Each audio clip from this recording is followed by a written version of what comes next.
بسم اللہ اگلی بات شروع کریں صاحب، کافی ہو جائے گا، کافی ساری باتیں ہیں تو جی یہ جو حضرت امام محمد مہدی ہیں ان کے متعلق شیعہ عقیدہ کیا ہے؟ محمد وعجل فرجهم الشریف، جو غیبت ہے اور ان کا جو ظہور کے حوالے سے ہے، یہ وجہ کیا ہے؟ یعنی ان کی غیبت کس وجہ سے؟ یہ تھوڑا دیکھیں آپ کی خدمت میں عرض کریں نا، ہمارا اور آپ کا عقیدہ ہے جو اختلاف ہے امامت پر ہے، وصایت رسول اللہ صلی اللہ علیہ وآلہ وسلم پر ہے کہ نبی صلی اللہ علیہ وآلہ وسلم کے بعد ان کا جانشین کون ہے۔ ہمارے عقیدے کے مطابق 12 امام ہیں ان کے جانشین، آپ کے عقیدے کے مطابق ان کا کوئی جانشین نہیں ہے، ان کا کوئی نہیں ہے، ٹھیک ہے نا۔ تلوار کے ذریعے فاسق فاجر بھی خلیفہ بن جائے، خلیفہ ہے، ٹھیک ہے نا۔ کوئی ایسے ہی ہاں کوئی ایک آدمی کسی سے بیعت کر دی، 2 آدمی کسی سے بیعت کر دی، وہ خلیفہ بن گیا، شرعی تو اس میں کوئی حکم ہے نہیں، ٹھیک ہے نا، آپ کے عقیدے کے مطابق۔ تو اجازت دے دیجئے امامت کے مسئلے میں، امامت کے مسئلے میں میرا سوال ہی نہیں ہے یہ، آپ میرا سوال میرے سوال کا دینا سرکار ہے بھائی۔ امام مہدی علیہ السلام کے متعلق آپ نے سوال کیا تو جواب دینے دینا، آپ مجھے جواب دینے دیں۔ اگر میں جواب نہ دیا تو پھر کہہ دو کہ جواب نہیں دیا نا آپ، یہ جواب بس سوال ہمیشہ اس طرح نہیں ہوتا کہ ایک ہی فقرے میں اس کا جواب دیا جائے، اس کے مسئلے میں آپ مجھے کامل کرنے دیں بات۔ تو ہمارا اور آپ کا اس مسئلے پہ اختلاف ہے۔ تو امامت کے مسئلے پر ہمارے ہاں سب سے پہلا امام ہے امیر المؤمنین علی بن ابی طالب علیہ السلام، اور بقیہ ائمہ کی امامت ان کی امامت کی فرع ہے، ان کی امامت سے متفرع ہے۔ جیسے اصل دین میں توحید ہے، اللہ تعالیٰ ہے، اللہ تعالیٰ ہے تو نبی ہے، ٹھیک ہے نا۔ اگر اللہ ہی نہیں ہے تو نبوت بے معنی، اگر اللہ نہیں ہے تو نبوت بے معنی، اگر اللہ نہیں ہے تو قبر و قیامت، جنت دوزخ، حساب کتاب، یہ سب باطل۔ اگر اللہ نہیں ہے تو قرآن جھوٹی کتاب ہے، ٹھیک ہے نا۔ اللہ ہے تو یہ سب کچھ صحیح ہے۔ تو اصل کیا ہے؟ اللہ۔ ایک شخص آتا ہے میں کہتا میں اللہ کو نہیں مانتا، وہ آ کے قرآن پہ اعتراض کرتا ہے کہ قرآن بھائی معجزہ نہیں ہو سکتا، ہم قرآن کے معجزے پہ اس سے کیا بات کریں جب اس کا عقیدہ ہی یہی ہے کوئی اللہ ہو ہی نہیں سکتا، وجود ہی نہیں ہے، قرآن کے اعجاز پر یا نبی صلی اللہ علیہ وآلہ وسلم کی نبوت پہ اس کے بات تو نہیں ہو سکتی نا۔ ابھی آپ کہہ رہے ہیں کہ امام میرے 12ویں امام ان کی غیبت کی وجہ کیا ہے؟ میرا پہلا جواب آپ سے یہ ہے کہ ایک عالم کے ہونے کے ناطے آپ کو پتہ ہونا چاہیے کہ آپ جب اصل میں اختلاف ہے آپ فرع میں کیوں جاتے ہیں؟ اصل میں اختلاف ہے، ہم کہتے ہیں ابو بکر کی خلافت باطل ہے، سید المسلمین امیر المؤمنین علیہ الصلوۃ والسلام کی خلافت منسوس ہے، یہ ثابت ہے۔ اور 12ویں امام، اجازت دیں 12ویں امام کی امامت ان کی امامت پہ متفرع ہے، ان کی امامت پہ متفرع ہے، ٹھیک ہے نا، متفرع۔ اب آپ جو ہے نا، آپ اصل کو چھوڑ کے شاخ پہ گئے، آپ آ جائیے اصل پہ آ جائیے۔ جواب نہیں، اس کا مطلب یہ نہیں ہے۔ اجازت دیں آپ دیں میری بات کا جواب، بائیں بائیں نہ جائیں اس طرح، جو ہے نا آپ بات کرتے ہیں غلط کرتے ہیں نا، آپ توہین کرتے ہیں۔ اجازت دیں تو نہیں آگے آپ مجھے پہ دیکھیں، اگر ایک شخص نے آپ کو ایک جواب دیا ہے جو بالکل ہی صحیح جواب ہے، آپ فوراً اس کو جاہل ہونے کا، نادان ہونے کا آپ تہمت لگاتے ہیں کہ آپ کو جواب نہیں آتا۔ آپ کیا اللہ ہیں؟ میرے ذہن کے میں پتہ ہے کہ میں نے غیبت پہ کتنی مطالعہ کیا ہے، کہ آپ کہہ رہے ہیں آپ کے پاس جواب نہیں ہے۔ میں نے عرض کیا نا کہ میرا پہلا جواب یہی ہے آپ کی خدمت میں، پہلا جواب کا مطلب یہ ہے، اس کے بعد دوسرے بھی جواب ہے۔ پہلا جواب یہ ہے کہ آپ آ جائیں اصل مسئلے پر، آپ مسئلے کو کیوں چھوڑ کے گئے فرع پر گئے، ٹھیک ہے نا، کیونکہ اصل پہ بات نہیں کر سکتے آپ لوگ، کیونکہ آپ کی جو مذہب کی اساس ہے ابو بکر کی خلافت ہے، ابو بکر کی خلافت خود آپ کے مذہب کی بطلان کی بہت بڑی دلیل ہے۔ ابو بکر کی خلافت خلیفہ ثابت نہیں ہوگا، آپ کیوں دوسری طرف جاتے ہیں جناب؟ تو وہ تو اس پہ بات کریں گے نا، اس پہ بات کریں گے تو پتہ چلے گا۔ 12 اماموں کی خلافت آپ سے، ایک ہمارے ساتھی نے بات کی ہے، ساری رات آپ سے سوال کرتا رہا، آپ کے پاس ایک آیت دیکھیں 12 اماموں منصوص امامت ثابت کرتے۔ اب آپ سے سوال میں نے امام مہدی کے متعلق کیا ہے، اس طرح بیٹھ کے کہ آپ ثابت نہیں کر سکتے، یہ تو یہ میں ادھر بیٹھا ہوں نا، اگر میں ادھر آپ ہیں جو اصل سے کو چھوڑ کے فرع پہ گئے نا، آپ اصل کو چھوڑ کے فرع پہ گئے، میں ادھر پہ آپ کو دعوت دے رہا ہوں، میں ہوں دعوت دینے والا، آپ ہیں فرار کرنے والے، اور آپ کہہ رہے ہیں کہ آپ سے دعوت ثابت نہیں ہو سکتا۔ وہ ثابت ہو سکتا ہے، نہیں ہو سکتا، وہ دنیا دیکھتے ہیں، ان کو فیصلہ کرنا ہے، ٹھیک ہے نا، ان کو فیصلہ کرنا ہے۔ جواب آگے بات چلے، خدا کے بندے اس طرح نہ کریں، جو سوال کیا اس کا جواب دے دیں، مجھے سمجھ آ جائے کہ آپ کے ہاں یہ عقیدہ ہے، تاکہ میں اگلی بات کروں۔ ٹھیک ہے آپ جواب دینے دیں گے, ٹھیک ہے نا, میں نے جواب دے دیا ہے, ایک جواب دے دیا, دوسرا جواب سنیے. دوسرا جواب یہ ہے کہ امام علیہ الصلاۃ والسلام کی جو امامت ہے, 12ویں امام کی امامت, وہ متفرع ہے پہلے امام کی امامت پر. اگر پہلا امام ہے اس کے آباء طاہرین وہ سب امام ہیں, اگر امیر المومنین علیہ السلام واقعا منصوص ہے, ان کے آباء طاہرین منصوص ہیں, تو پھر 12ویں کی باری آتی ہے, پھر وہ بھی منصوص ہے, ٹھیک ہے نا. اگر ان کے آباء طاہرین کی امامت ثابت نہیں ہے, ان کی عصمت ثابت نہیں ہے, تو 12ویں پہ کی تو باری نہیں آئی, ٹھیک ہے نا.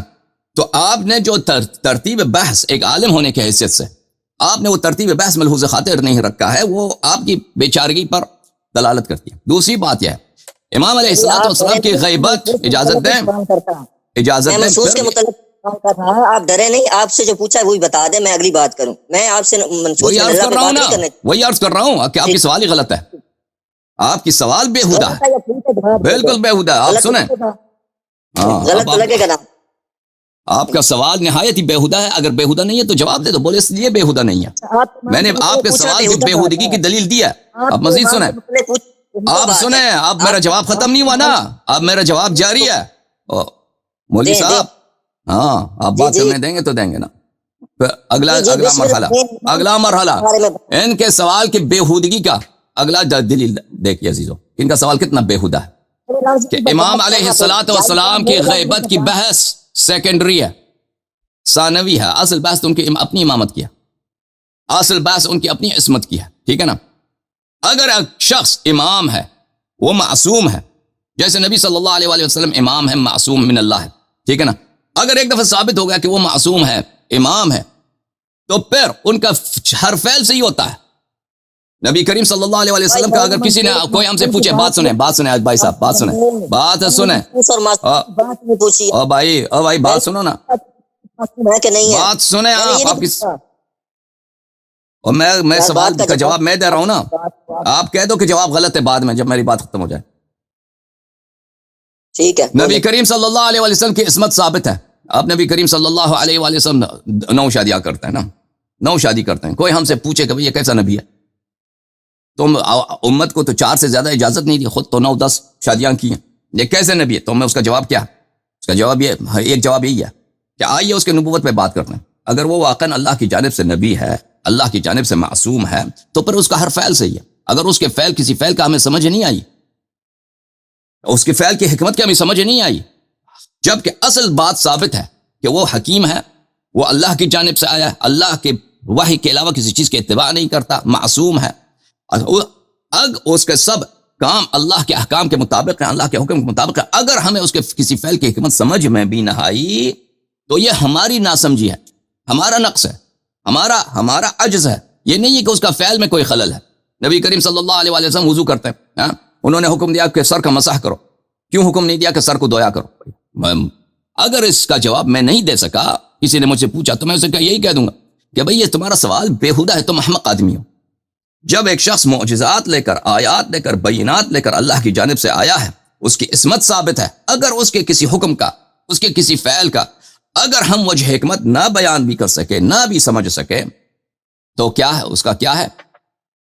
تو یہ اس کی نبوت پر, اس کی اصل عصمت پر, اس کی اصل رسالت پہ کوئی فرق نہیں پڑتا. سمجھ میں آئی نا بات آپ کو؟ تو یہاں پر بھی امام معصوم علیہ الصلوۃ والسلام کی جو غیبت ہے, اس کی یہ فرع ہے اس بات کی کہ وہ امام ہیں.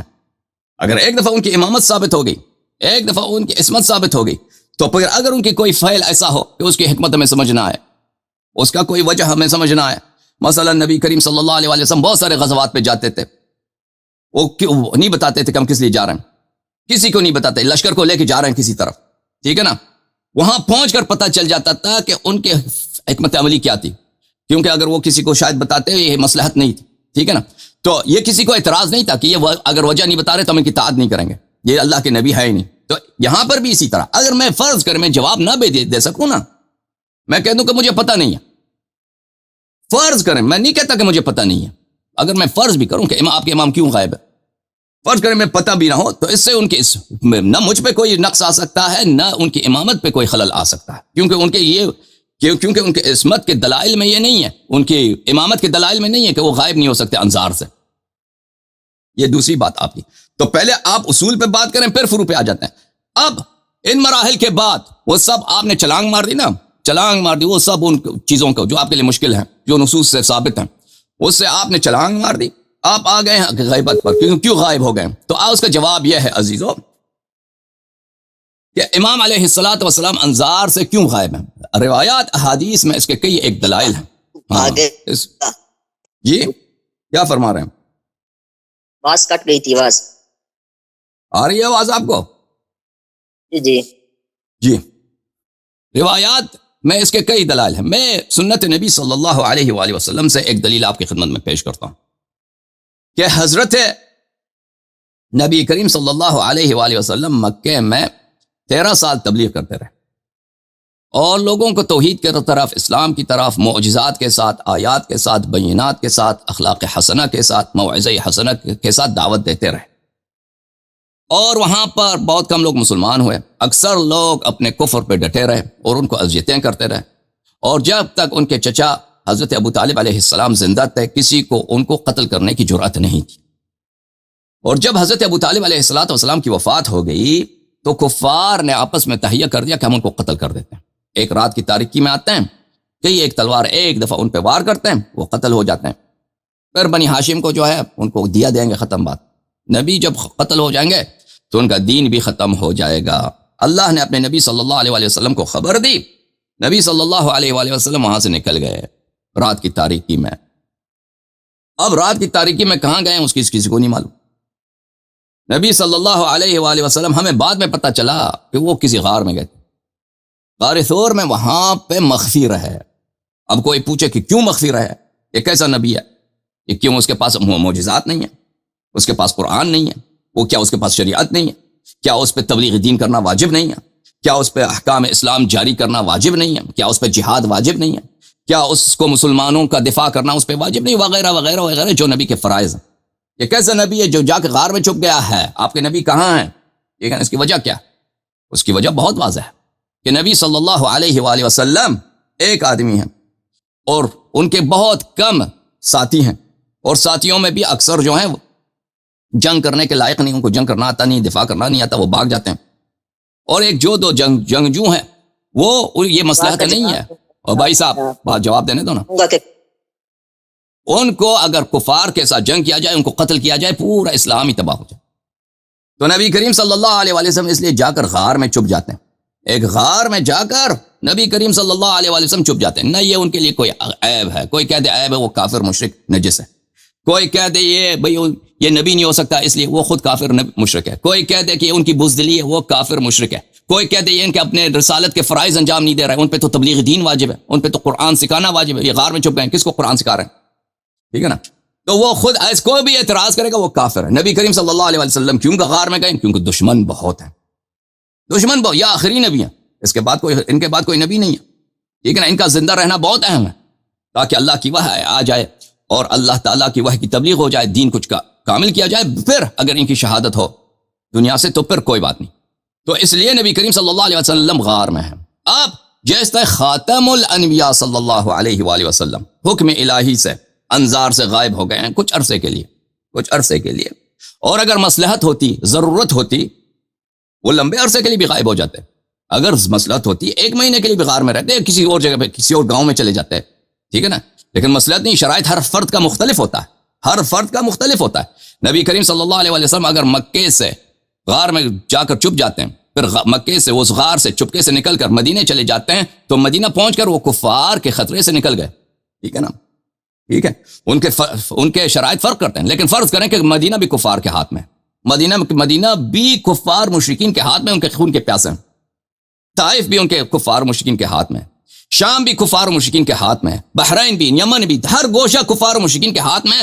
کفار مشرکین ان کو جانتے ہیں کہ مکے والے جو محمد امین صلی اللہ علیہ وآلہ وسلم ہیں، یہ ایک جھوٹے نبی ہیں، انہوں نے ہمارے خداؤں کو گالی دی ہے، ہم ان کو یہ ہاتھ لگے تو ان کو قتل کرنا. اگر یہ حالت ہوتی، یاد رکھو نبی کریم صلی اللہ علیہ وسلم بہت عرصے تک غائب رہتے. چپ کریں بھائی، چپ کریں. وجہ غیبت پوچھا نا آپ نے، وجہ غیبت پوچھا تو سیکھ لیں. تو اب خاتم الانبیاء صلی اللہ علیہ وآلہ وسلم کا یہ سنت ہے، یہ سیرت ہے. حضرت خاتم الاوصیاء سلام اللہ علیہ وعجل اللہ تعالی فرجہ الشریف، وہ اپنے جد کے وارث ہیں. ہم بھی بتا دیں ہاں آغا خانی سن لو کہتے بھائی. ہیں. او بھائی جواب دینے دو نا, کچھ فرماؤ کیا کہنا. میں نے یہ کہا ہے کہ چشتی صاحب آغا خانی کہتے ہیں کہ فلاں بندہ ہمارا آغا جو ہے مہدی ہے, نام بھی بتا دیں تاکہ پتہ چل جائے کہ آپ کس کو امام مہدی فرما رہے ہیں. آج یہ بھی جوڑ لیں. جی آغا خانیوں کے, میں آغا خانی نہیں ہوں. اگر آپ شیعہ مذہب کے متعلق جانتے ہیں نا 12ویں امام, تو آپ کو پتہ ہے کہ میں آغا خانی نہیں ہوں. یہاں پہ کسی کو یہ توہم نہیں ہے, وہ صرف آپ جو ہے نا وہ بے ادبی کرنے کے لیے, کیونکہ آپ پنگا ڈالنے کے لیے, کلام میں خلل ڈالنے کے لیے باتیں کر رہے ہیں.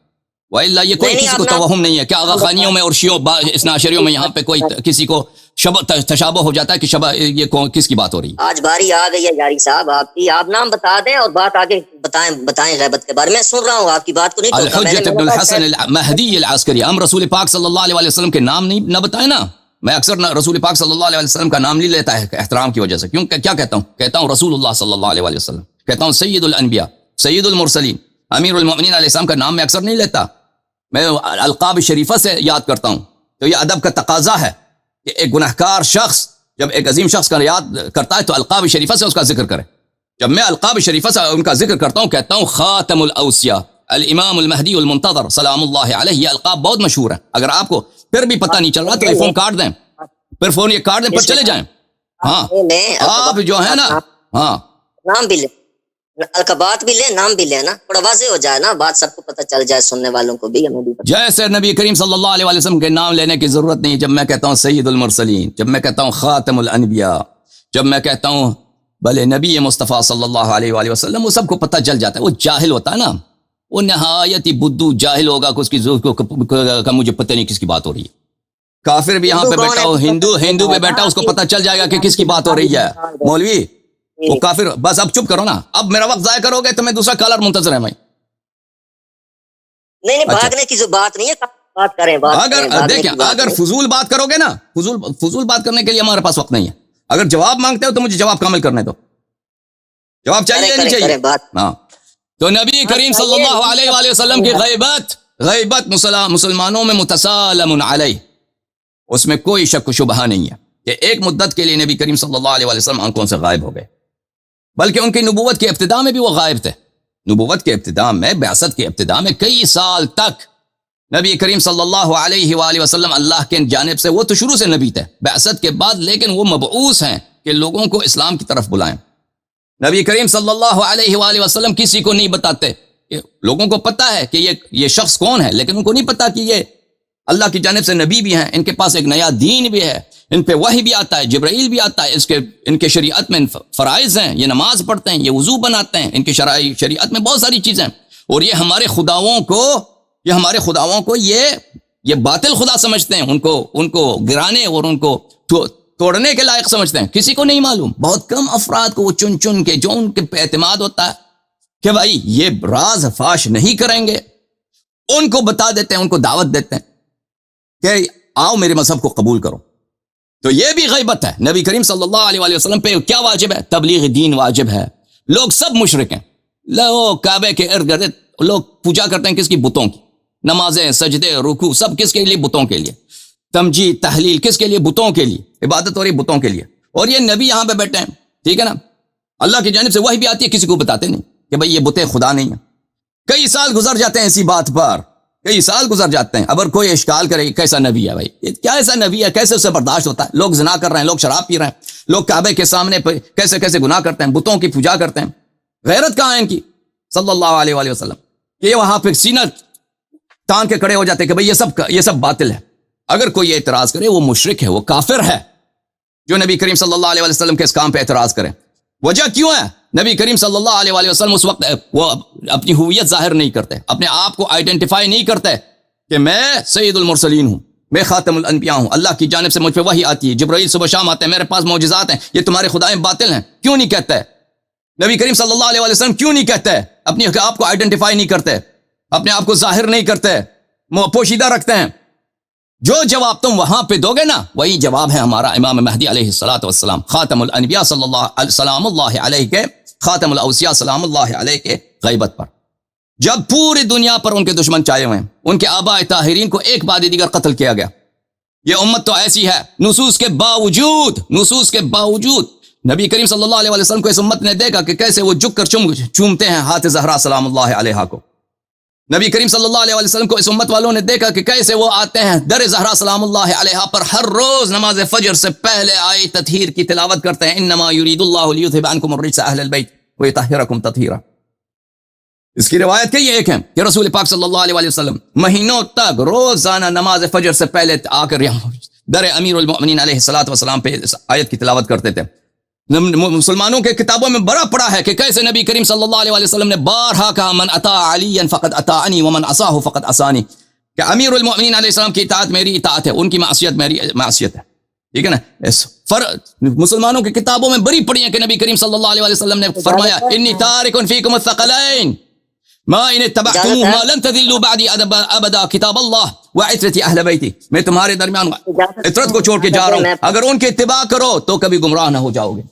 تو یہ وہی تو امت ہے کہ نام کا مسلمان، فعل سب کفار والے. نبی کے اہل خانہ کو ان لوگوں نے ذبح نہیں کیا. امام حجت علیہ الصلوۃ والسلام کے آباء تعلیم یا کی بعد دیگر شہید کیا گیا، نہیں ختم نہیں ہو میری بات. اب 12ویں جو ہیں خاتم ان کے بعد کوئی اور آنے والا نہیں ہے. 11واں جو تھا امام علیہ السلام، اس کے بعد 12واں تھا. 10واں جو تھا اس کے بعد 2 مزید آنے والے تھے. 9واں جو تھا تو اس کے بعد 3 مزید آنے والے تھے. لیکن جو آخری ہے وہ بقیت اللہ فی الارضین ہے، وہ اللہ تعالیٰ کا بقیہ ہے کہ اس دین کو آخر الزمان میں وہ ظاہر کرے گا. اس دین میں جتنے انحرافات داخل کیے گئے وہ قرآن کو زندہ کرے گا، سنت کو زندہ کرے گا، شریعت کو زندہ کرے گا. اور اس وقت کے آنے تک جیسے نبی کریم صلی اللہ علیہ وسلم نے انتظار کیا نا، اس وقت آنے تک کہ وہ دین حق کا علی الاعلان اظہار کرے. کئی سال چھپا رہا مکے میں، اعلان نہیں کرتا کہ میں نبی ہوں. چھپا رہا جب وقت آیا تو انہوں نے اعلان کیا. اب ان کے شرائط فرق کرتے ہیں ہر فرد کی. ان کے نبی کریم صلی اللہ علیہ وسلم کے لیے قوی قلیل عرصہ کافی تھا، لیکن یہ ایسا امام زمانہ عجل اللہ تعالی فرجہ الشریف کی جو مشن ہے وہ پوری دنیا کو، پورے عالم کو کفر کے چنگل سے نکالنا ہے. اور پوری دنیا پر جیسے اللہ تعالیٰ کا وعدہ ہے بل ان الارض يرثها ولقد كتبنا في الزبور من بعد الذكر ان الارض يرثها عبادي الصالحون. اور فرمایا کہ والذي ارسل رسوله بالهدى ودين الحق ليظهره على الدين كله ولو كره المشركون، کہ اس دین کو سب ادیان پر حاوی کر دے اور پورے زمین والے اس دین کا کلمہ پڑھیں. اس وعدے کے لیے اللہ تعالیٰ نے اس وعدے کا وقت کب آئے گا ہمیں نہیں معلوم، لیکن جب وقت آئے گا تو وہ ظہور فرمائیں گے. اس کی وجہ یہ ہے عزیز. اوقف کرو اب میرا جواب ختم ہے. اب یاری صاحب گزارش یہ ہے کہ آپ نے اتنی لمبی بات کی ہے، مجھے بھی تھوڑا ٹائم دیں کہ میں اس پہ بات کر سکوں. یہ نہیں کہ جب میں بات کروں تو آپ بات کاٹ دیں یا آپ کال کاٹ دیں. اب یہ تو آپ مجھے کیوں کاٹ رہے تھے؟ اگر آپ مجھے نہ کاٹے ہوتے نا تو آپ کو حق تھا. آپ مجھے حق نہیں ہے، میں آپ کی بات پہ بات نہیں کر سکتا. پھر یہ آپ بالکل اسی لیے ہم آپ کو ادھر آپ کو خوش آمدید کہتے ہیں کہ ویلکم. ٹھیک ہے نا.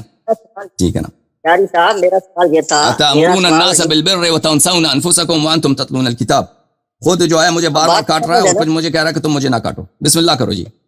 اب بات تو کرنے دیں نا، بسم اللہ. بات تو کرنے دیں. میرا سوال یہ تھا کہ وہ غیب کیوں ہیں، لیکن آپ ان کے منصوص اور معصوم ہونے پر اور وہ کیوں چھپے رہیں گے تو ایسا نہیں ہوگا. یہ تو میرا سوال ہی نہیں تھا. اب میں آپ کے سامنے اصول کافی کی ایک روایت پیش کرتا ہوں اور اس پر میں نے جو بات کرنی ہے وہ کرتا ہوں، پھر میں آگے چلتا ہوں. میرے اور بھی یہ سوال ہیں تاکہ کوئی رہ نہ جائے، اگلے لوگوں کو بھی ٹائم ملے اور ہماری بات بھی کلیئر ہو جائے. آپ نے بات کو بہت زیادہ پھیلایا ہے. میرا وہ کوئی میں اعتراض نہیں کرنے والا تھا جو منصوص اور معصوم کی طرف آپ نے بات پھیلائی ہے یا غار والی بات کی ہے، وہ بات میں نہیں. اور آپ نے یہ بھی بات کی ہے کہ میں کوئی بیدبی کرنا معاذ اللہ ہم کوئی ایسی جو اہل بیت، میں نے شروع میں یہ بات کہہ دی.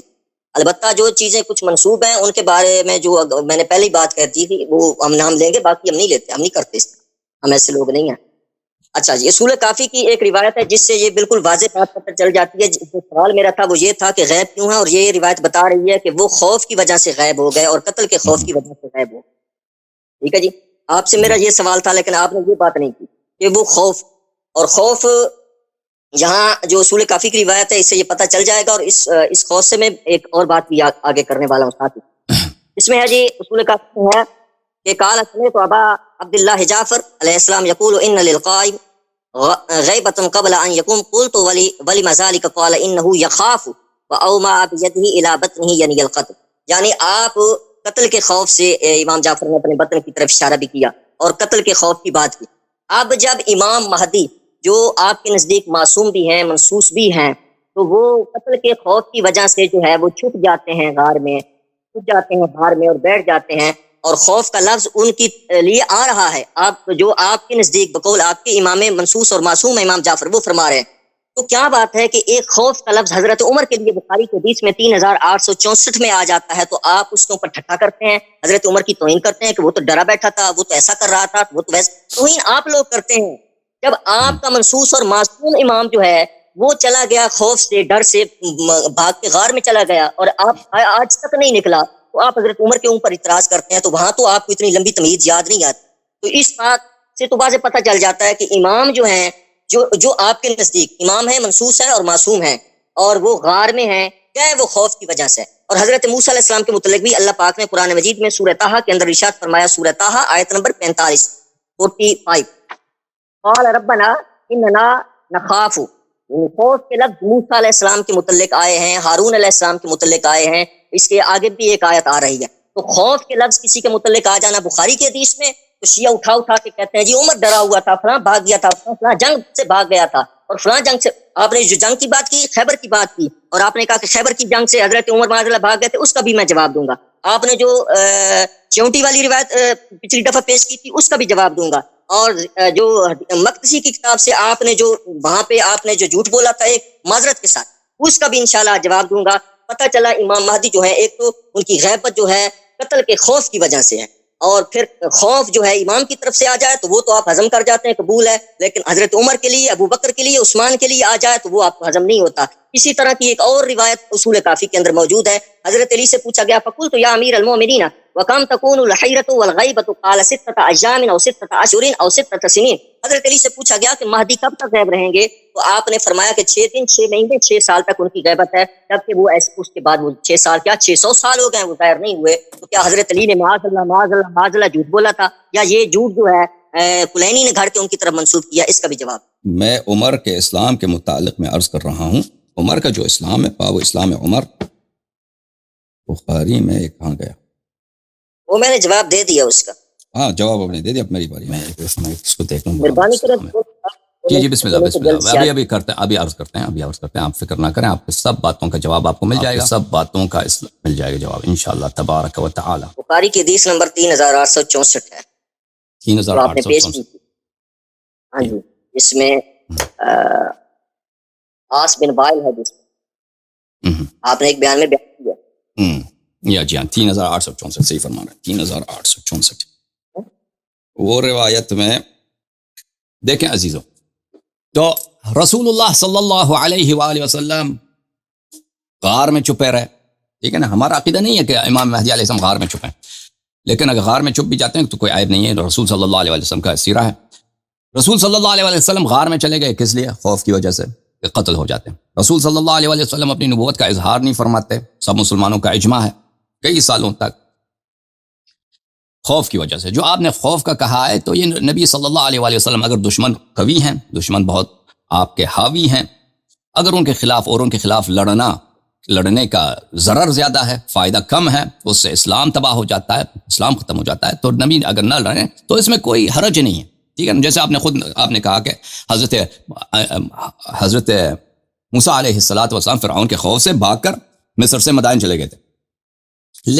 لیکن عمر کے متعلق جو ہے وہ یہ ہے عزیزوں، عمر کے متعلق جو روایت ہے وہ یہ ہے. یہ کتاب بخاری چاپدار احیاء التراث العربی جو چھپی ہے سنہ 2001 میں. اچھا، یہ صفحہ نمبر 682 ہے، اور یہ باب ہے باب اسلام عمر، کہ عمر مسلمان کیسے ہوا تھا، ٹھیک ہے نا. حدیث 3864. عبداللہ ابن عمر روایت کرتا ہے اپنے والد سے کہ والد نے کہا بینما ہوا فی الدار خائفہ، کہ جب عمر اپنے گھر میں خائف بیٹھا تھا کہ عاص ابن وائل السہمی وہاں پہ آیا. اس نے بڑے اچھے کپڑے پہنے تھے، علیہ حبرۃ حلۃ حبرۃ و قمیص مکفوف بحریر، بہت قیمتی سرداروں والا لباس، اور وہ بنی سہم میں سے ہیں، اور وہ ہم بنی عدی کے خلفاء میں تھے جاہلیت میں اس کے ساتھ. اس نے عمر سے کہا کہ کیا ہوا ہے تجھے؟ اس نے کہا زعم قومک انہم سیقتلونی ان اسلمت، کہ اگر میں مسلمان ہو جاؤں تو مجھے یہ کریں گے، بھلے تو مجھے قتل کر دیں گے، مجھے قتل ہو جائے گا۔ تو پھر اس مشرک نے کہا لا سبیل الی، مشرک نے کہا کہ ہم نہیں کرنے دیں گے، ہم آپ کا دفاع کریں گے، آپ ہماری امان میں ہیں، کوئی آپ کو نہیں چھیڑ سکتا۔ بعد ان قالها آمنت، اس نے جب مشرک نے یہ کہا تو پھر اس کے بعد میں ایمان لایا، یا اس کو پڑھے امنت، اس کے بعد مجھے اطمینان ہو گیا کہ بھئی چلیں میں امن و امان میں ہوں۔ اچھا، پھر وہ آس وہاں سے نکل گیا۔ آپ لوگ جو کہتے ہو نا، ہم کہتے ہیں کہ عمر ایک بزدل شخص تھا، ٹھیک ہے نا۔ رسول اللہ صلی اللہ علیہ وسلم اگر اجازت دیں، اجازت دیں، یہ غلط کر رہے ہیں، دیکھیں آپ غلط کر رہے ہیں جی، آپ غلط کر رہے ہیں، پھر میں بھی ایسا کروں گا، یہ ایسا نہ کریں۔ ٹھیک ہے، میں ایسا نہیں کروں، میں معذرت چاہتا ہوں، آپ کو اگر برا لگا میں معذرت چاہتا ہوں۔ دیکھیں رسول اللہ صلی اللہ علیہ وسلم اگر غار میں چھپے ہیں، وہ ڈرپوکی کی وجہ سے نہیں کہ لوگ مجھے ڈر گئے ہوں وہاں پہ کہ وہ غار میں جا کے چھپ گئے، ڈرپوکی کی وجہ سے نہیں، بزدلی کی وجہ سے نہیں، ٹھیک ہے نا۔ رسول پاک صلی اللہ علیہ وسلم اگر مکے میں رہتے بھی سب کافر آ کے تلوار اٹھا کے آ جاتے، ان کے دل میں ذرا برابر بھی کفار کی ان کے پرواہ نہیں ہوتی کہ میں شہید ہو جاؤں، میں قتل ہو جاؤں، کچھ بھی نہیں تھا۔ یہ اسلام کو بچانے کے لیے وہ غار میں چلے گئے، ٹھیک ہے نا۔ رسول پاک صلی اللہ علیہ وسلم اگر انہوں نے 4-5 سال تک اگر اپنی نبوت کا اظہار نہیں فرمایا، اس لیے نہیں تھا کہ وہ ڈرپوک تھے، ان کو اپنی جان کی فکر تھی، نہیں، اپنی جان کی فکر نہیں تھی۔ رسول پاک صلی اللہ علیہ وسلم کو اس بات کی فکر تھی کہ اگر میں شہید ہو جاؤں تو پھر اللہ، میں تو آخری رسول ہوں، پھر توحید کون سکھائے گا، نماز کون سکھائے گا، شریعت کون سکھائے گا، قرآن کیسے لوگوں کو پتہ چل جائے گا، سنت کیسے لوگوں کو تعلیم دی جائے گی، تو پھر تو آخر تک قیامت تک زمین پہ کفر ہی کفر رہے گا نا۔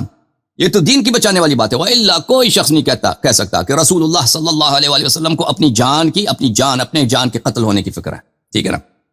یہاں پر جو بات ہو رہی عمر کی، پہلی بات ہے عمر کے متعلق آپ لوگ کہتے ہو کہ اس نے جب اسلام لایا نا تو اس نے کہا کہ اب ہم جا کر اسلام اس سے پہلے ذلیل تھا، اسلام اس کے آنے کے بعد عزیز ہوا ہے، اور آپ کہتے ہو کہ اس نے آ کر کہا ہے کہ اب ہم جو ہے اذان جو ہے ہم چپکے سے دیتے ہیں، ہم جا کر علناً اعلان کریں گے۔ یہ اتنا بہادر آدمی تھا، حالانکہ یہ شخص جب ادھر اپنے کمرے میں چھپا ہوا تھا، اور عاص ابن وائل سہمی جو ایک مشرک ہے ادھر آتا ہے، کہتا ہے تجھے کیا ہو گیا، یعنی عمر کے تیور ایسے تھے، اس میں خوف کے آثار ظاہر تھے، اور اس نے خود اقرار کیا ہے کہ اگر میں مسلمان ہو جاؤں تو میرا قوم مجھے قتل کر دے گا، مکے والے مجھے قتل کر دیں گے، یعنی اس کو اپنی جان کی فکر ہے۔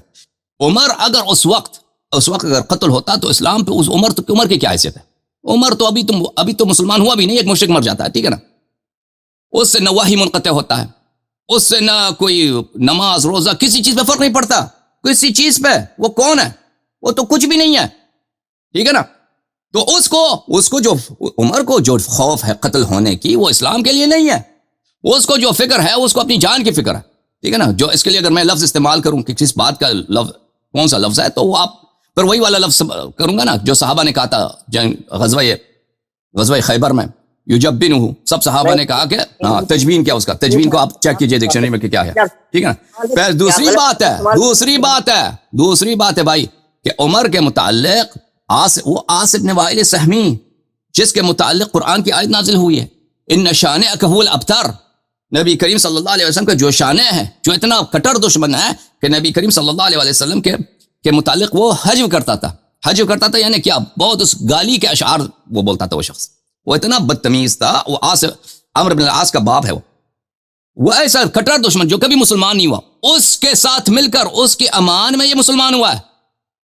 آپ نے آج تک دیکھا ہے کہ کوئی صحابی کسی مشرک کے امان میں، کسی مشرک کی پناہ میں آ کر، وہ بھی کیسا مشرک جس کے متعلق قرآن کی آیت ہے، آپ پڑھیے شان نزول کو، ان شانئک هو الابتر، کہ جو رسول پاک صلی اللہ علیہ وسلم کے خلاف وہ اشعار بکتا تھا، جس میں رسول پاک صلی اللہ علیہ وسلم کو وہ برا بلا بکتا تھا، برا بلا بونگتا تھا اس اشعار میں، اس اتنے کٹر مشرک اس کے پناہ میں آ کر یہ مسلمان ہوا ہے۔ تو اگر ہم کہیں بھائی کہ پھر اس کے بعد کے متعلق تم ادعا نہ کرو کہ یہ بڑا شجاع آدمی تھا، اس کے متعلق ادعا نہ کرو کہ اس کے آنے سے اسلام کو عزت ملی ہے، ٹھیک ہے نا۔ وہ ایسا بہادر سردار کو کچھ بھی نہیں ہے، بہادر سردار اپنے گھر میں جا کے نہیں چھپتا کہ لوگ اگر میں مسلمان ہو جاؤں مجھے قتل کر دیں گے۔ بہادر سردار اس طرح نہیں ہوتا کہ وہ ایک کافر کے پناہ میں آ کر وہ مسلمان ہو جائے۔ پھر یہ تم نے کہنا شکر دیکھو، اگر وہ اتنا دلیر تھا کہ وہ آ کے کہتا اب میں مسلمان ہوں، اب آ کے آ جاؤ تم اذان دے دو کھلم کھلا، تو یہ سب جھوٹ ہے، کیونکہ اگر وہ اتنا بہادر ہوتا تو وہ اپنے گھر میں جا کے نہیں چھپتا. ہم یہ کہہ رہے ہیں اس کا وجہ یہ ہے. وَإِلَّا اگر کوئی شخص ڈرے یہ طبیعی چیز ہے بھائی. اگر دشمن میرے گھر پہ بھی آ جائے نا, دشمن میرے گھر پہ, میں بھی ڈر جاؤں گا, حقیقت ہے. میں نہیں کہتا میں بڑا دلیر آدمی ہوں. اگر ادھر میرے گھر میں رہتا ہوں, اگر مثلا دشمن آ جائے میرے گھر کو گھیرا میں لے لیں, شاید مجھے ڈر لگ جائے, لیکن میں کبھی ادعا نہیں کرتا پھر کہ میں جو ہے میں اسلام کو بچانے کے لیے میں تلوار اٹھ کے کھڑا ہو جاؤں کہ اب تم نے اذان دینا ہے, میں اسلام کا سردار ہوں. میں ادعا ہی نہیں کرتا. ہم اس بات کو نہیں کہتے کہ وہ کیوں ڈر گیا ہے. ڈرنا ایسی حالت میں ایک طبیعی چیز ہے, لیکن وہ خود کہتا ہے کہ جب کافر نے مجھے پناہ دی ہے تب میں ایمان لایا ہوں نا. تو کافر کے پناہ میں ایمان, یا یہ اس طرح پڑھو کہ کافر نے پناہ دی ہے تو میں نے امن کا احساس کیا. تو بھائی تو کافر کے پناہ میں وہ مسلمان ہوا. یہ تو لوگوں سے نہ چھپاؤ نا. رسول پاک صلی اللہ علیہ وسلم کے کٹر دشمن کے پناہ میں آ کر یہ مسلمان ہوا. اور اگر یہ کوئی سردار ہوتا, کوئی اہم شخص ہوتا مکے کے اشخاص تھے نا, سردار تھے وہاں پہ, لوگ امیر تھے, تاجر تھے, قبائل ان کا احترام کرتے تھے. اگر ایسا شخص ہوتا تو وہ اس کو مسلمان نہیں ہونے دیتے, کیونکہ اس کی اہمیت ہوتی. وہ اس کو ایسے آدمی کو کہ بھائی کہ ان کے کفار کو فکر بھی نہ ہو, مشرک کو فکر یہ مسلمان ہو جائے کیا ہوتا ہے, اس کے مسلمان ہونے سے ہمیں کیا ہوتا ہے. ایسا شخص تھا نا, تو یہ بھی مان لو پھر. اچھا, اب آپ نے جو روایت کے متعلق سوال کیا ہے نا, وہ روایت کے کافی کے کس صفحے میں, تاکہ میں روایت پڑھ کے اس کا جواب دے دوں. یہ کتاب الحجہ اور غیبت, یہ امام مہدی کے اس میں ہے, امام مہدی کی پڑھیں دوبارہ روایت کو, کوئی صفحہ وغیرہ نہیں ہے, لمبی روایت ہے. اس میں لفظ یہ ہیں فقلت یا امیر المومنین وکم تکون الحیرۃ والغیبۃ قال ستۃ ایام و ستۃ اشہر. ہاں وہ یہ ہے بھائی, وہ اس کے دیکھیں اس غیبت سے مراد امام حجت علیہ السلام, امام حجت علیہ السلام کے جب نانا کے دادا وفات ہو گئے تھے حضرت امام ہادی علیہ السلام, امامت بنی تھی ان کے فرزند امام حسن عسکری علیہ السلام کی. امام ہادی علیہ السلام کی وفات ہے, ان کی شہادت ہے سنہ 254 کے لگ بھگ, سنہ 254 جو 10ویں امام ہے. اور اس کے بعد امامت تھی ان کے بیٹے امام حسن عسکری علیہ السلام کی. تو اس زمانے میں امام حسن عسکری علیہ السلام کا کوئی فرزند نہیں تھا, بیٹا نہیں تھا. تو لوگ یہی پوچھتے تھے کہ اس کا تو یہ تو 11واں ہے, اور اس کے بعد جو 12واں ہوگا وہ مہدی ہوگا, تو اس کی تو کوئی بیٹا ہی نہیں ہے, کوئی بیٹا نہیں ہے. تو یہ ایک حیرت کا زمانہ تھا, کہ ان کا تو کوئی فرزند نہیں, ان کا کوئی بیٹا نہیں ہے, یہ کیسے ان سے مہدی ہوگا. تو اس کے بعد امام مہدی علیہ السلام کی ولادت ہوئی ہے سنہ 255 میں. تو اس کے متعلق ہے کہ یہ حیرت کا زمانہ سرگردانی کا زمانہ, کہ اگر شیعہ تلاش کریں کہ اگر ان کا 11واں امام ہے تو 12واں امام کہاں, تو وہ کہاں ہوں گے. تو یہ اس کا مدت یا 6 دن ہوگا یا اس سے زیادہ, اس کے متعلق ہے. یہ غیبت ہے, غیبت صغرا غیبت کبرا کے متعلق نہیں ہے. سمجھ میں نہیں بات آپ کو. سنیں اگلی روایت سنیں. یہ روایت ہے فی کافی کی, اور یہ باب الحمام ہے. دیکھیں اب حمام کی طرف چلے گا نا, غیبت کو چھوڑ کے حمام کی طرف چلے گا بھائی. یہ ایک موضوع کو دیکھیں. دیکھیں پھر ٹھیک ہے بھائی صاحب, ٹھیک ہے مولوی صاحب, یہ آپ کا آخری سوال ہے, ٹھیک ہے نا. اس کے بعد میں آپ سے سوال نہیں لوں گا, یہ آخری سوال ہے, ٹھیک ہے نا. سوال کر لو, ٹھیک ہے, بسم اللہ. پھر میری جو پچھلی مرتبہ جو آپ نے جو روایت الحدیث المختارہ سے دکھائی تھی, اس کی سند وہاں پہ موجود نہیں تھی. آپ انتخاب کریں آپ کس میں, کیونکہ آپ 1 گھنٹے آپ سے بات کر چکے ہیں نا, دوسرے بھی منتظر ہیں, ان کا بھی حق بنتا ہے.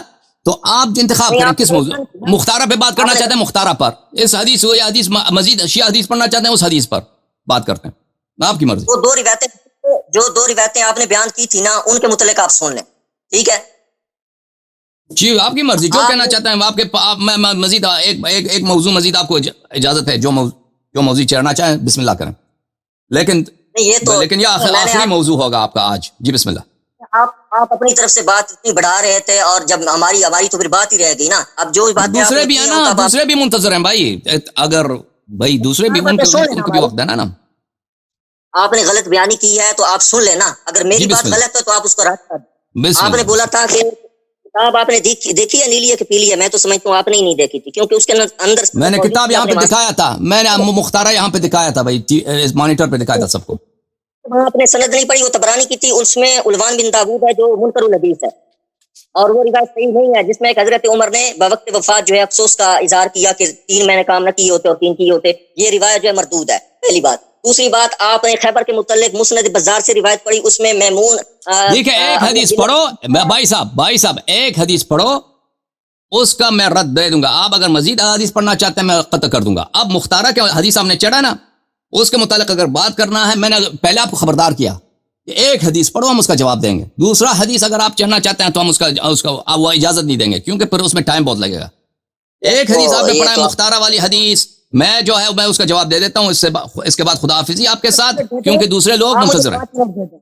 بات سنیں، دیکھیں 5 منٹ ایک موضوع پر ایک حدیث پہ بات کریں. بسم اللہ. سنیں نا یار، بات تو سنیں. 5 منٹ دے دیں، 5 منٹ میں میں بات کر دیتا ہوں جو بھی کرنی ہوگی، جتنی بھی کرنی. نہیں اس طرح نہیں بھائی، نہیں اس طرح نہیں. ایک موضوع پر 5 منٹ چاہیں ایک موضوع پہ بات کریں، میں حاضر ہوں. ایک موضوع پر میرے پاس وقت نہیں ہے میں 3-4 موضوعات پہ یہاں پہ تقریر کروں. اور شیعہ کے ہاں یہ جو غسل خانے والی روایتیں ہیں کہ امام غسل خانے میں داخل ہو جاتے تھے. یا اللہ، خدا حافظ بھائی. آپ جو ہے نا مختلف، میں آپ کی خدمت میں حاضر ہوں بھائی.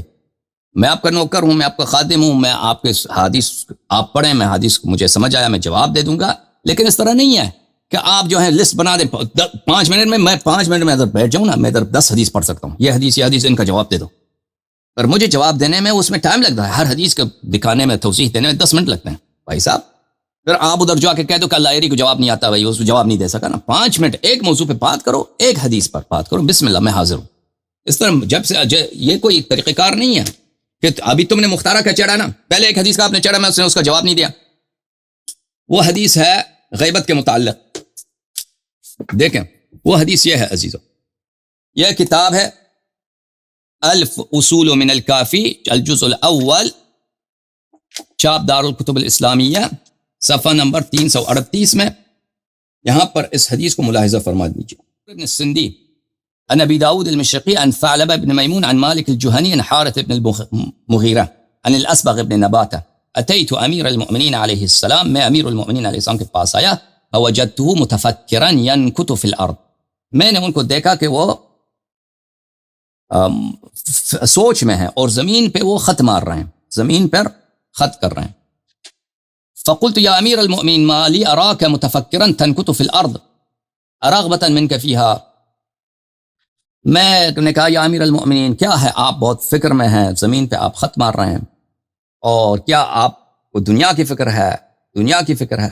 تو انہوں نے کہا کہ لا واللہ، نہیں اللہ کی قسم، ما رغبت فیہا ولا فی الدنیا یوما قط، میں کبھی زمین کا میں طرف میں مائل نہیں تھا، یا دنیا کی طرف میں ایک دن بھی الحمدللہ مائل نہیں ہوا ہوں.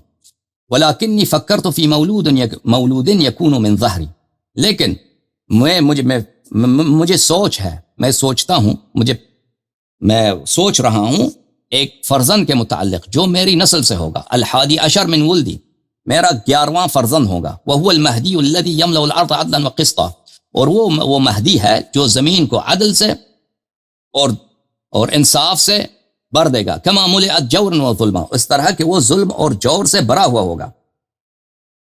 تکون له غیبت وحیرہ، اس کا ایک غیبت ہوگا اور اس کی ایک سرگردانی ہوگی، اس کی غیبت ہوگی، سرگردانگی ہوگی.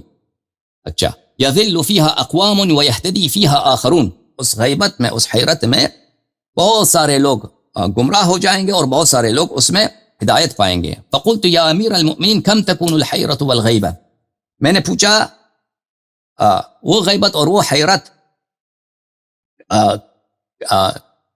کتنا ہوگا؟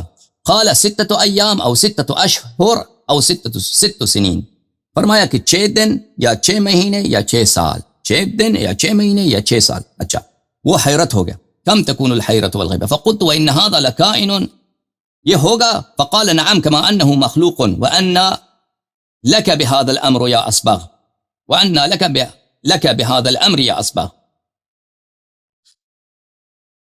یہ واقع ہوگا. انہوں نے فرمایا کہ جی ہاں حتماً یہ واقع ہوگا یا اے اصبغ. وان لك بهذا الامر يا اصبغ، اور تجھے کیا معلوم اے اصبغ، یہ کتنا ایک عظیم واقعہ ہے. اولئک خیار هذه الامه مع خیار ابرار هذه العطرہ، ان کے جو ساتھی ہوں گے وہ اس امت کے بہترین افراد ہوں گے اور اس عطرت کے بہترین ائمہ علیہم الصلوۃ والسلام کے ساتھی ہوں گے. فقلت بلی، ثم ما يكون بعد ذلك، اس کے بعد کیا ہوگا؟ قال يفعل الله ما يشاء فإن له بداءات وإرادات وغايات ونهايات، اس کے بعد کیا ہوگا؟ تو انہوں نے فرمایا کہ اللہ تعالیٰ کا ارادہ ہوگا، یعنی غیبت کے بعد ظہور کے بعد کیا ہوگا؟ اللہ تعالیٰ کے بھلے، یا مثلا امام علیہ الصلوۃ والسلام کے غیبت کے ابتداء میں کیا ہوگا؟ بہرحال اس کے بعد کیا ہوگا؟ انہوں نے فرمایا کہ اللہ کے بدا ہے اور اللہ کا ارادہ ہے اور اللہ کے غایات اور اللہ کے نہایات ہیں۔ یہاں پہ جو ستت ایام آئے ہیں اور ستت اشہر آئے یا ست سنین آئے، اس کے دو مقاصد ہو سکتے ہیں۔ ایک تو یہ ہے کہ امام علیہ الصلوۃ والسلام اس کو جواب نہیں دینا چاہتا، اس کو جواب نہیں دینا چاہتا، یعنی میں جواب نہیں دیتا کہ یعنی اس کا کوئی وقت معین میں آپ کو نہیں بتانا، 6 دن یا 6 مہینے یا 6 سال، ٹھیک ہے نا، اس کا وقت معین نہیں ہے، میں آپ کو جواب نہیں دینا چاہیے، یا یہ مراد ہے، اگر یہ مراد نہیں ہے، منظور 6 دن ہے، 6 مہینے 6 سال، ٹھیک ہے نا، تو یہ وہ حیرت ہے جو امام علیہ الصلوۃ والسلام کے والد کے امامت کے ابتداء میں سنہ 253 254 253 254 میں امام ہادی علیہ الصلوۃ والسلام کی شہادت ہوئی ہے۔ اس کے بعد حضرت امام حسن عسکری علیہ الصلوۃ والسلام کی کیا ہے؟ ان کی امامت کا ابتداء ہے۔ تو شروع میں ان کا فرزند نہیں تھا، امام حجت علیہ الصلوۃ والسلام کی ولادت نہیں تھی، ٹھیک ہے نا، تو امام اس زمانے میں لوگوں کو حیرت تھا کہ اب یہ تو ہمارے امام ہیں، ان کا فرزند ہی نہیں ہے کوئی، تو کون ان کا جانشین ہوگا؟ اور لوگ ان کو سے پوچھتے تھے کہ آپ کو تو فرزند ہی نہیں ہے، تو وہ فرماتے تھے کہ میرا فرزند ہوگا انشاءاللہ تبارک و تعالی، وہ میرا فرزند وہی ہوگا جو دنیا کو عدل سے بھر دے گا۔ تو اس کے متعلق ہے کہ وہ یہ حیرت کا زمانہ یا 6 دن ہوگا یا 6 مہینے یا 6 سال، اس کے متعلق انہوں نے فرمایا۔ پھر 255 میں حضرت امام حجت علیہ الصلوۃ والسلام کی ولادت ہوئی ہے۔ اچھا، جو انہوں نے کہا ہے کہ